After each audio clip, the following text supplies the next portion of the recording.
At exactly 6 a.m., my daughter-in-law was pounding on my front door and screaming my name so loudly the neighbors came outside to watch. I stood in complete silence behind the curtains while she demanded I let her in. Minutes later, my son arrived carrying a sledgehammer and shouted that he would break the door down if he had to. They thought they owned everything I had. What they did not know was that someone was already inside the house with me. And when the door finally opened, the truth standing behind me changed their lives forever. My name is Margaret, and at 71 years old, I believed I had spent my entire life building something meaningful for my family. My late husband and I worked for decades, saved every dollar we could, and eventually paid off a beautiful home that became the center of every holiday and family gathering. After my husband passed away, I felt lonely. So I leaned heavily on my son, Daniel, and his wife, Rebecca. I trusted them completely because they were family, and I assumed they wanted what was best for me. For several years, everything appeared normal, but slowly I began noticing small changes in the way they treated me whenever money or property became part of the conversation.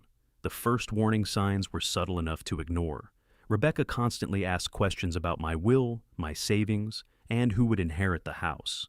Daniel insisted he only wanted to help me manage my finances, but every discussion somehow ended with suggestions about transferring ownership or adding his name to important documents. Whenever I hesitated, they acted offended and reminded me that they were the only family I had left. Their pressure increased so gradually that I almost convinced myself it was coming from a place of love. Deep down, however, something felt wrong, and that feeling became impossible to ignore after an unexpected conversation with my bank manager. One afternoon, the manager privately informed me that several unusual inquiries had been made regarding my accounts. Although no money had been taken, someone seemed extremely interested in understanding how my assets were structured. The information disturbed me because I had never authorized anyone to investigate my finances. Around the same time, I overheard Rebecca speaking on the phone about renovations she planned to make to my home one day. She was describing changes as though the property already belonged to her. For the first time, I seriously considered the possibility that my son and daughter-in-law were waiting for an inheritance rather than caring about me as a person. Determined to learn the truth, I quietly hired a private investigator. I expected reassurance, but what arrived instead shattered my trust completely. Over the next several weeks, evidence revealed that Daniel and Rebecca had been consulting lawyers, discussing ways to gain control of my property, and telling friends that they would soon become owners of the house. The investigator uncovered messages showing they believed I would eventually move into assisted living, allowing them to take possession much sooner than expected. Reading those reports felt like losing my husband all over again. The people I loved most were already planning a future that did not include me. Instead of confronting them immediately, I decided to protect myself first. I updated my legal documents, reviewed every account, strengthened security measures, and changed every lock on the property. Most importantly, I contacted the attorney who had managed my family estate for years and arranged a private meeting. Together, we created a plan that would ensure my wishes were honored and impossible to challenge. A retired judge who was a longtime family friend also agreed to witness the final paperwork. By the time everything was completed, I felt something I had not experienced in months. I felt safe. 3 days later, the storm arrived. At exactly 6 o'clock in the morning, Rebecca began pounding on my front door.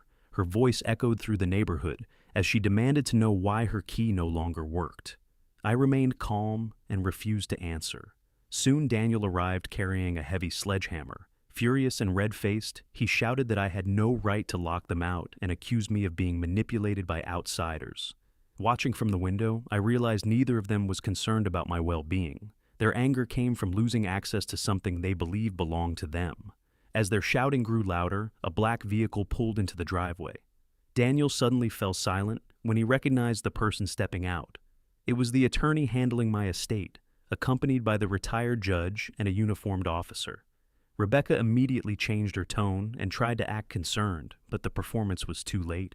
The attorney calmly informed them that all legal arrangements had been finalized and that ownership of the property remained exclusively under my control. He then revealed something neither of them expected.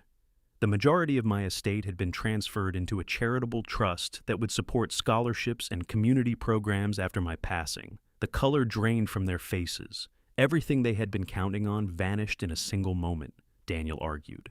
Rebecca cried, and both insisted there had been a misunderstanding. Then the attorney produced copies of messages, recordings, and evidence collected during the investigation. Every excuse collapsed instantly. The people standing in front of my house were forced to confront their own actions in front of witnesses.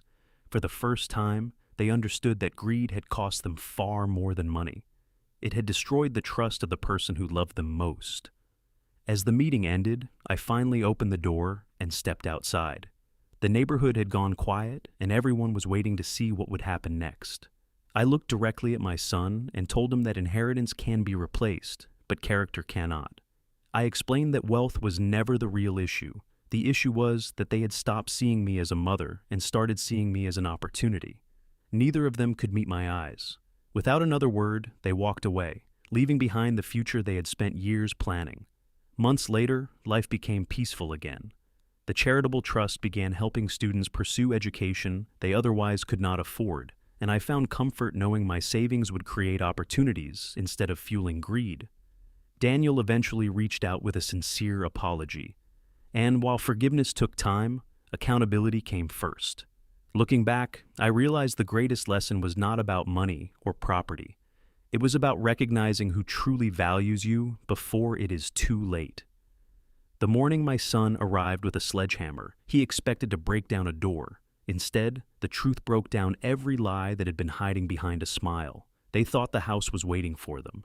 They thought the locks were the problem. They thought the door hid their future. But when that door finally opened, they discovered something far more powerful than an inheritance. They discovered the truth, and the truth left them pale.